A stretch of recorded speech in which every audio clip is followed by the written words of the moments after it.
పహల్గాం ఉగ్రవాదుల దాడిని అంచనా వేయడం అడ్డుకోవడంలో కేంద్ర ప్రభుత్వం విఫలమైందన్నారు ఎమ్మెల్యే కూనంనేని సాంబశివరావు.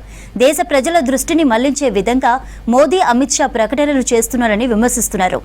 కర్రెగుట్టలో ఆపరేషన్ కగార్ పేరుతో మావోయిస్టులను ఎన్కౌంటర్ చేయడం సరికాదన్నారు. చర్చలు చేస్తామని మావోయిస్టులు చెప్పినా కేంద్ర బలగాలు ఎన్కౌంటర్ నిర్వహించడం ఏంటని ప్రశ్నించారు కూనంనేని.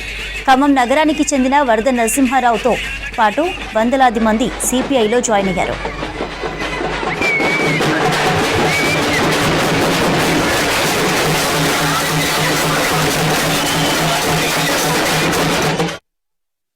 కాశ్మీర్ ఘటన ఏమి తెలియజేస్తుంది మనకి? టెర్రరిస్టులు, వాళ్ళకి మతం లేదు, వాడికి భాష లేదు, ప్రాంతం లేదు, జాతి లేదు, ఏమి లేదు.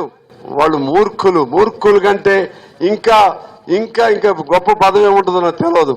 అటువంటి వాళ్ళు దానికి ముస్లింలు, హిందువులు తగులు పెట్టొద్దు. అన్ని మతాల్లో హిందువుల్లో మంచి వాళ్ళు ఉన్నారు, క్రిస్టియన్స్ లో మంచి వాళ్ళు ఉన్నారు, ముస్లింల్లో మంచి వాళ్ళు ఉన్నారు.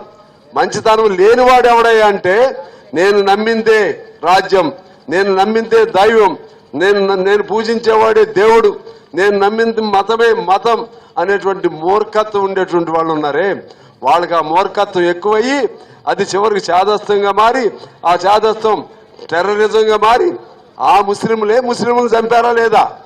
మతం లేదు. ఇవాళ మనం అర్థం చేసుకోవాల్సింది, ఆ విధమైనటువంటి టెర్రరిజానికి పాల్పడి ఆడుకునే పిల్లల్ని, ముక్కుపచ్చలాని పిల్లల్ని, పెళ్ళయి కొత్తగా ఆ ప్రాంతం చూస్తానికి వెళ్ళినటువంటి భార్యాభర్తల్ని, తల్లి ముందు కొడుకుల్ని, కొడుకు ముందు తల్లిని చంపినటువంటి ముష్కరులు ఎక్కడున్నా సరే, వాడు ఏ పార్టీ అయినా సరే, ఏ మతం అయినా సరే, ఏ భాష అయినా సరే, ఏ జాతి అయినా సరే, వాళ్ళని మనం ఖండించాలి. అటువంటి వాళ్ళకి సమాజంలో స్థానం లేకుండా చేయాలి.